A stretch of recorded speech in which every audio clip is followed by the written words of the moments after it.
Hi, this is where my headset died in our second session, so we have a few more slides here. Allow me to narrate that for us. We were talking about a 6-word memoir. This can be done in a variety of platforms. It can be done over a chat function in your LMS, a texting function, perhaps Remind, and it also can be done on Twitter as well. So basically what I would have asked you, and what I'm going to ask you tomorrow in the news forum, is what has impacted or challenged your thinking to date, right? So a 6-word memoir is something that allows you to synthesize ideas, right?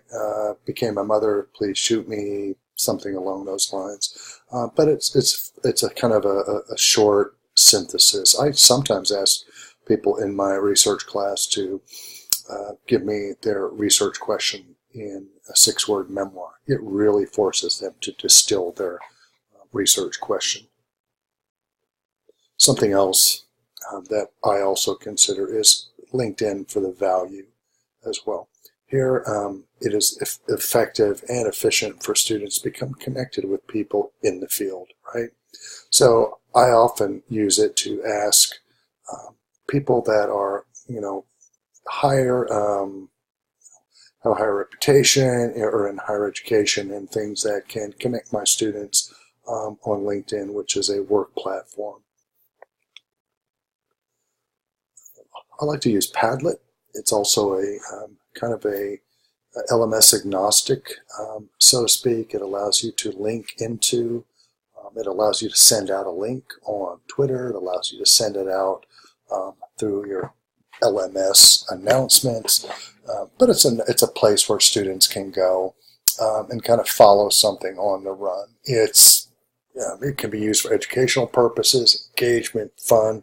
I often do something like a pet parade on it, or like an article catch. For example, throughout the course, I'll tell people, if you find an interesting article, just put it on the Padlet so everybody has it. And then you have a Padlet, if you're in a particular class, that you can start to build your research or reference library with.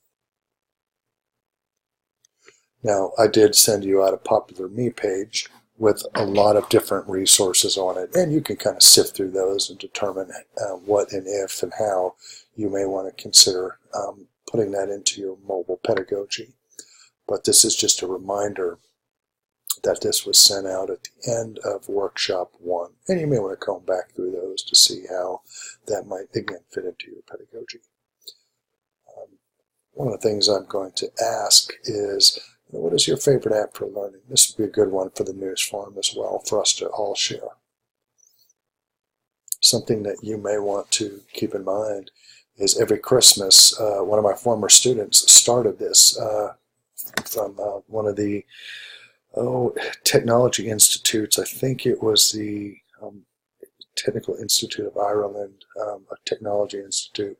But she does this at the beginning of every holiday season, the 12 apps of Christmas. And you can just search 12 apps of Christmas in December and get signed up. And there's always 12 great apps, how to use them, how to possibly integrate them into your teaching and your students' learning processes.